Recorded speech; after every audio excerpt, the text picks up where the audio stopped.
문희정의 핫 키워드. 가장 뜨겁고 궁금한 국제 이슈를 분석하는 시간입니다. 문희정의 핫 키워드, 문희정 국제정치평론가 오늘은 스튜디오에 나와 계십니다. 평론가님 안녕하세요. 네, 안녕하세요. 네, 지난달 말에 영국의 보리스 존슨 총리가 5주 동안 의회를 정회를 하겠다. 이런 걸 선언을 해서 논란이 되고 있다라는 소식을 저희가 핫 키워드 시간에도 전해드렸었는데 이 존슨 총리의 선언이 영국 대법원에서 위법 판결이 났네요. 네, 그렇습니다. 당시 상황을 다시 정리해드리면 지난 8월 28일 보리스 존슨 영국 총리는 엘리자베스 2세 여왕에게 의회의 새 회기 시작을 알리는 여왕의 연설을 10월 14일에 해달라고 요청했다고 밝혔는데요. 네. 그러면서 9월 10일에 이번 회기를 마무리하고 10월 13일까지 5주간 의회를 정회하겠다고 선포했습니다. 이 당시 존슨 총리는 브렉시트가 아닌 시급한 국내 정책들에 대한 논의 때문에 새 회기를 시작해야 한다고 주장했지만 실제로는 총리가 밀어붙이는 노딜 브렉시트에 대한 논의가 의회에서 진행될 수 없도록 방해하기 위한 것이라는 비판이 크게 일었는데요. 네. 이 야권과 시민운동가들은 EU와 합의 없는 노딜 브렉시트에 반대하면서 지난달 말에 스코틀랜드 법원과 영국 지방법원에 각각 존슨 총리의 의회 정회 결정을 제소하게 됩니다.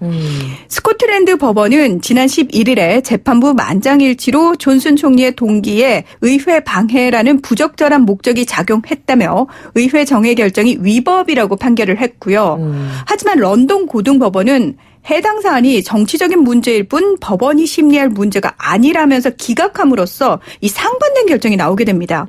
그러자 대법원이 이 두 건의 판결을 병합해서 지난 17일부터 19일까지 심리를 진행해 24일에 재판부 만장일치로 위법 판결을 내린 겁니다. 네. 그러면 영국 대법원이 위법 판결을 내린 이유는 뭔가요? 이 영국 대법원은 존슨 총리의 의회 정회 결정은 정당한 이유 없이 의회가 헌법적 기능을 수행할 능력을 좌절 또는 차단하는 효과를 발휘했다면서 이 총리가 여왕에게 정회를 권고한 것은 위법하고 무효라는 결론을 내렸다고 판시했는데요. 네. 이 재판의 주심인 브렌다 헤일 대법관은 의회는 정회되지 않았다. 이것이 11명 재판관의 만장일치 결정이라고도 말했습니다. 그러면서 향후 조치와 관련해서는 의회에 달려있다며 하원 의장과 상원 의장이 다음 조치를 결정할 것이라고 덧붙였는데요. 이에 존 버커우 하원 의장은 즉각 환영의 뜻을 표하면서 판결 다음 날인 25일 오전 11시 30분 복귀할 것을 하원 의원들에게 요청했습니다. 네. 이런 대법원 판결에 대해서 존슨 총리 어떤 입장을 밝혔습니까? 간단히 말하면 대법원의 판결에 동의하지는 않지만 존중한다. 하지만 영국은 오는 10월 31일 유럽연합을 탈퇴한다라고 할 수 있는데요. 네. 유엔 총회 참석자 미국 뉴욕 방문 중에 판결 소식을 들은 존슨 총리는 사법부와 법원의 결정을 존중하지만 결코 동의할 수 없다. 비정상적인 판결이다. 이렇게 거세게 반발하면서 예정된 10월 31일에 브렉시트를 강행할 것이라는 입장을 재확인한 후 곧바로 귀국길에 올랐습니다. 네. 그리고 25일 개회된 하원에 출석해서도 이 대법원의 판단이 잘못됐다면서 목소리를 높였죠.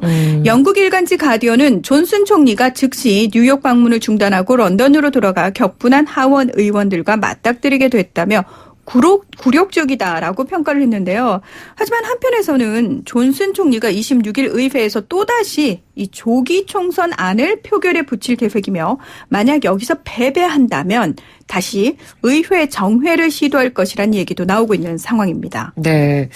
지금 영국에서 계속 조기 총선 이야기가 몇 번씩 나와서 약간 좀 헷갈리는 부분입니다. 이번에가 또 존슨 총리가 조기 총선을 다시 표결에 붙일 계획이다 이렇게 이야기를 했다는 건데 그렇죠. 어떤 이유에서 조기 총선안을 표결에 붙인다고 하는 건가요? 네, 이 조기 총선안을 이해하기 위해서는 그 과정을 좀 살펴봐야 되는데요. 네. 지난 4일과 5일에 영국 하원과 상원은 각각 노딜 브렉시트 방지법을 통과시키게 됩니다.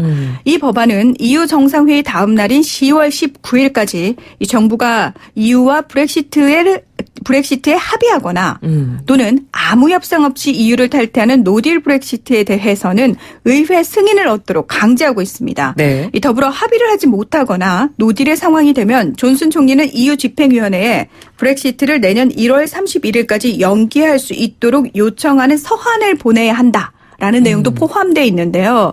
지난 9일에 여왕이 이 노딜 브렉시트를 방지하는 유럽연합 탈퇴법을 제거함으로써 더 힘이 실리게 됐습니다. 네. 하지만 존슨 총리는 이 법에 따라서 브렉시트를 연기하느니 차라리 도랑에 빠져 죽겠다고 할 정도로 크게 반발했는데요. 참 표현이 네, 그렇죠. 거치네요. 예. 그러면서 조기 총선이라는 꼼수로 브렉시트에 대한 논의 자체를 할 시간적 여유를 주지 않으면서 결국 자동적으로 노딜 브렉시트가 될 수밖에 없게 만들겠다라는 의도라고 할 수 있습니다. 네. 이 총선 발의가 통과되는 데 필요한 제적 3분의 2의 동의를 얻어낸 후에 여왕에게 총선 일자를 추천을 하고요. 일정을 확정 지은 다음 선거법에 따라서 25일간의 선거 유세 기간을 가진다고 가정을 한다면 당연히 브렉시트 논의에 집중할 수 있는 시간은 없어지는데요. 그렇죠.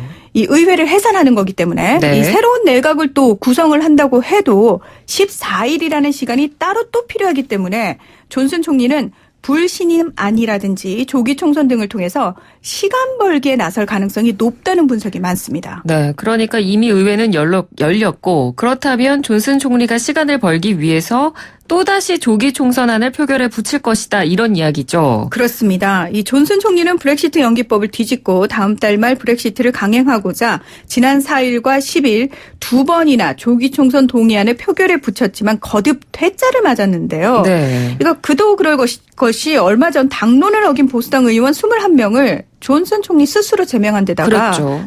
추가 탈당이 발생하면서 현재 하원 의석수가 보수당이 288석에 불과합니다. 그러니까 사실상 연립정부를 구성한 민주연합당 10석을 고려하더라도 하원 3분의 2는커녕 과반인 320석에도 한참 모자란 의석수를 가지고 있기 때문인데요. 네. 따라서 또다시 조기 총선안을 표결에 붙인다고 해도 승리할 가능성은 상당히 희박하겠죠. 참고로 지난 7월 24일 취임한 이후 하원에서 실시된 6번의 표결에서 이 존슨 총리 모두 패배를 했습니다. 네. 자, 게다가 야당 대표들이 일찌감치 회동을 갖고 이 정부가 유럽연합 탈퇴법에 따라서 10월 31일 예정된 브렉시트를 연기하기 전까지는 총선 개최에 동의하지 않기로 합의를 해버렸습니다. 그리고 여기에 하원은 만약의 경우에 대비해서 노딜 가능성을 완전히 차단하기 위한 추가 입법에 나설 가능성도 큰데요. 특히 브렉시트 전략과 관련한 내부 대화와 문서 공개 등을 요구하는 결의안을 통과시킬 수도 있다는 관측도 나오고 있습니다. 그러니까 실제로 비슷한 법안이 이미 통과됐다는 이야기가 있던데요. 네, 맞습니다. 브렉시트 연기법이 확정됐음에도 존슨 총리가 이 법안 자체를 무시할 수도 있을 가능성에 대비해서 지난 10일에 하원은 의회 정회 결정과 이 정부의 노딜 브렉시트 비상대책, 일명 노랑메세 작전과 관련한 의사소통 내용 일체 공개를 요구하는 의안을 찬성 311대 반대 302로 가결했습니다. 네. 이 노랑메세 작전 기밀 문서에는 노딜 브렉시트가 현실화할 경우 몇 달간 식품, 의약품 부족 등 일어날 수 있는 최악의 상황들을 담고 있는데요. 영국 정부는 이 문서가 존슨 총리가 취임한 지 9일 만인 지난달 2일에 준비가 됐고 노딜 브렉시트 계획의 기초가 됐다고 밝혔습니다. 네. 이 앞서 지난달 18일 선데이 타임스가 입수해 보도함으로써 노딜에 대한 우려 여론이 크게 확산하는 계기가 됐는데요. 노동당은 존슨 내각이 이런 중대한 경고를 무시하고 대중이 증거를 보지 못하도록 시도한 것은 무책임한 행동이었다며 존슨 총리는 국민들에게 정직하지 못했음을 인정해야 한다고 강도 높게 비판하면서 존슨 총리를 압박하기도 했습니다. 네. 그러니까 지금까지 존슨 총리가 항상 어디로 튈지 모르는 식으로 행동을 해왔기 때문에 여러 가능성을 염두에 두고 지금 원천 차단하는 방법들을 다 쓴 것 같습니다. 그렇습니다. 지금 존슨 총리가 거의 이래저래 사면 초과에 몰린 상황인 것 같고요. 여기에 지금 사퇴 압박도 본격적으로 나오고 있는 상황이라고요. 네, 대법원의 판결 직후 그동안 존슨 총리와 과거에 세웠던 야당 측 의원들은 직접적이고 공식적으로 퇴진 요구를 하기 시작했는데요. 이 제로미 코빈 노동당 대표는 브라이튼에서 열린 당 회의에서 존슨 총리가 자신의 자리를 고려해 보길 바란다며 이 총리가 의회를 폐쇄하는 잘못된 행동을 했고 이는 민주주의에 대한 경멸과 권력 남용이라고 지적했습니다. 네. 스코틀랜드 국민당의 대표인 니콜라 스터전 스코틀랜드 자치정부 수반은 이 분은 사실 영국이 만약에 EU에서 탈퇴를 한다면 우리 스코틀랜드도 영국에서 독립하겠다라고 하는 강경한 브렉시트 반대파입니다. 네. 영상 성명을 통해서 보리스 존슨은 물러나야 한다. 그는 위법 행위를 했다고 대법원이 결정했다고 밝혔고요. 의회 제4당인 자유민주당의 조 스윈슨 대표도 존슨 총리가 이 총리로서 적합하지 않다며 그의 사임을 촉구했습니다. 심지어 보수당 정부 일각에서도 소수이긴 하지만 퇴진론이 나오고 있는데요. 하지만 존슨 총리는 그 어떤 압력에도 굴하지 않고 오로지 노딜 브렉시트를 관철시키겠다는 강경한 입장을 고수하고 있는 것으로 알려졌습니다. 네. 그런데 지금까지 상황을 쭉 들어보면 일단은 전방위적으로 제동을 많이 걸어놓은 것 같거든요. 그러면 네네. 노딜 브렉시트 가능성은 거의 없다고 봐야 되는 거 아닐까요?